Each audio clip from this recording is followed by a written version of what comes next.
आज सुबह राष्ट्रीय पक्षी मोर पर आवारा कुत्तों ने हमला कर दिया और हमले में राष्ट्रीय पक्षी घायल हो गया। ये तस्वीरें हैं सिद्धमुख तहसील के अंतर्गत आने वाले गांव चैनपुरा बड़ा की।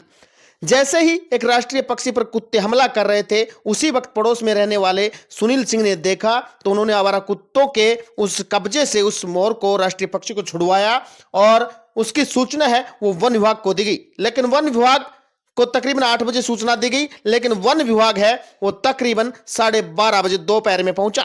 यानी कि 20 किलोमीटर की दूरी पर उपस्थित ये मुख्यालय जो वन विभाग का है, वहां से गांव तक आने में इन्हें 5 घंटे लग गए। हालांकि इस दौरान इस राष्ट्रीय पक्षी की जान को बहुत बड़ा खतरा था, क्योंकि जैसे जैसे समय बीतता गया राष्ट्रीय पक्षी है वो बेहोशी के हालात में चलता गया।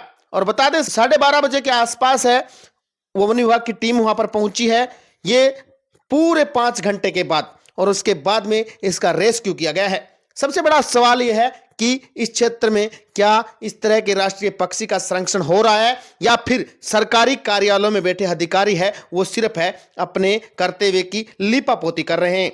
क्योंकि 8 बजे के आसपास है वो कॉल किया गया था, बताया जा रहा है कि कॉल अटेंड नहीं किया गया, लेकिन 9 बजे अधिकारी का फोन आता है, कहते हैं कि हम थोड़ी देर में हमारे कर्मचारी भेजते हैं। लेकिन उनके कर्मचारी हैं वो 9 बजे नहीं, 9:30 बजे नहीं, 10 बजे नहीं, बल्कि 11 बजे भी नहीं, 12:30 बजे जो मुख्यालय है वहां से चैनपुरा बड़ा गांव है वो, अगर मैं बात करूं तो हाईवे टू हाईवे 21 किलोमीटर है, अगर उनके ऑफिस की बात करूं तो 25 किलोमीटर के तकरीबन है।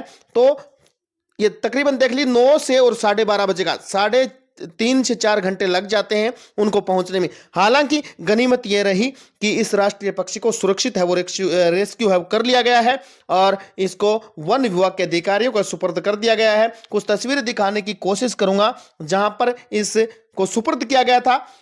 बता दूं आपको, चैनपुरा बड़ा के सुरेंद्र सिंह और सुनील सिंह उन्होंने सुपुर्द किया है, और 2 यहां पर देखिए कर्मचारी आए हैं और वन विभाग को सुपुर्द कर दिया गया है। हालांकि बताया जा रहा है कि अब है वो ट्रीटमेंट है इसका चल रहा है, और हम भी कामना करते हैं कि जल्द ही ये राष्ट्रीय पक्षी मोर है वो सुरक्षित हो और स्वस्थ भी हो। सुबह 7-7 बजे की बात है, कुछ आवारा कुत्तों ने उस पर हमला कर दिया था। तब मैंने मेरे 1-2 साथियों के साथ उसको बचाया और घर पे लाके उसको बिठा दिया, और फिर मेरे किसी साथी ने वन विभाग की टीम को फ़ोन किया और 7:15 साढ़े 7 के तकरीबन उनको फ़ोन किया, और वो लमसम 12:30-1 बजे घर पे पहुंच के उसको रेस्क्यू के लेके गए थे। दूरभाष पे सूचना मिली थी, तो सूचना मिलते ही अपन ने स्टाफ को पाबंद किया और वहाँ पे भेजा। थोड़ा सा साधन के अभाव में पहुँचने में विलम्ब हुआ, और मोर को जैसे ही रेंज कैंपस में लाते ही प्राथमिक उपचार किया। उपचार करवाने के बाद अभी मोर एकदम स्वस्थ है, खतरे से बाहर।